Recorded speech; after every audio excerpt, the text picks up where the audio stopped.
Ras. Mawasimbelembele. Boss murisese? Ndakudakara. Andete? Tobatsirana senas. Ndoitwa Mr. NDX. Ndobva ku Munonzani? Ndoitwa Mr. NDX. NDX. Okay. Ndobva zvangu kuchi watsomba yo. Umuri wepanyi mwatsomba. Tisakomana wacho vatangonzwoni wakomana kuti hanzi unogona wechichi. Tonzwa ndezvechokwadi. Hameno kuti kana tiri chokwadi. Ndimi munoitwa Mr. Simba wacho. Cymplex anenge ari ku studio. Kwa muri chi? Ini ndinoshanda pano pa reception. Kuatenda imi vanhu vakaita same. Ndinoda kubatsira isezve. Muda kurekoda. Ndarekoda. Alright. So you book first then vata set a time there. Ndikuzi kwandavo. Mungadai makafona anditi. But since mapo but munogona kubuka then totokurekoda ina. But Mr. Simba wacho kadundudza pafoni kuti unofanira kubuka. Ini zvangonzouya. Zvekubuka zvandizvizivi. Akati uyai ndiani noti munotaura nemi. Aya zvakanzi Mr. Simba wacho ari. Ari kustudio. Wachedzaiwa ina suzvizive zvamunotaura. Ndakanzi uya naMr. Simba naProducer. Ayo anenge achirekoda aka. Apa mbeki munoda kuburisa chi. Kana tasabani katsamba kane kasonga zvo.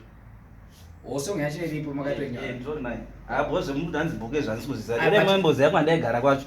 Ndogara kwatsomba ke. Aya ndoziziya but ndiri mari yacho kurekoda iripo. Mari. Mari. Ya, mari iripo. Alright, unzai mari yacho. But iwo ke manje. Iyo keshe mari ire mkuru wangu. Imi mati mari. Mari dzedu tino range from 50, 80 kwenda pa 100. Saka munotaura kako kuti kana iri 50 kandosenda ikukeche mari. Set. But handisine chisenda to. Ndanga ndatombofonera kolezi yangu yekusouth. Kolezi kusouth ndiri kusenda. Mr. Simba ndakawaudza vanhu Mr. Cymplex. Mr. Cymplex wacho ambori kuba umani. Ari kurekoda, ari kurekoda. Wachedze aina ndisinazonzwisana nemi Brazil muno. Ndinazvinazonzwisana nemi. Garai pasi mkuru. Chigarai pasi.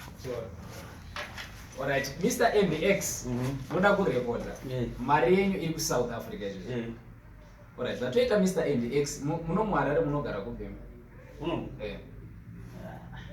Pani kunonzi kumahala pane kana kuri.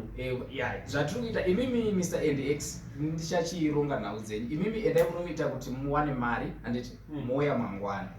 Mangwana na 10 mauya mari yenyu then tokuitai mupinda mustudio. Ati kudhena ndatobva chindwe ndodzikisa manzeri.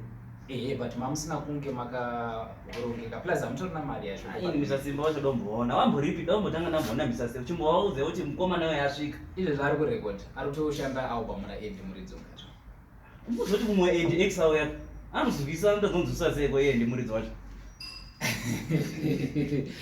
Alright, baba zvatoita imimi nyaya ndainzwisisa. Chiitai kuti mungogara panze apo nekuti pane vari kuda kutopinda kutaura.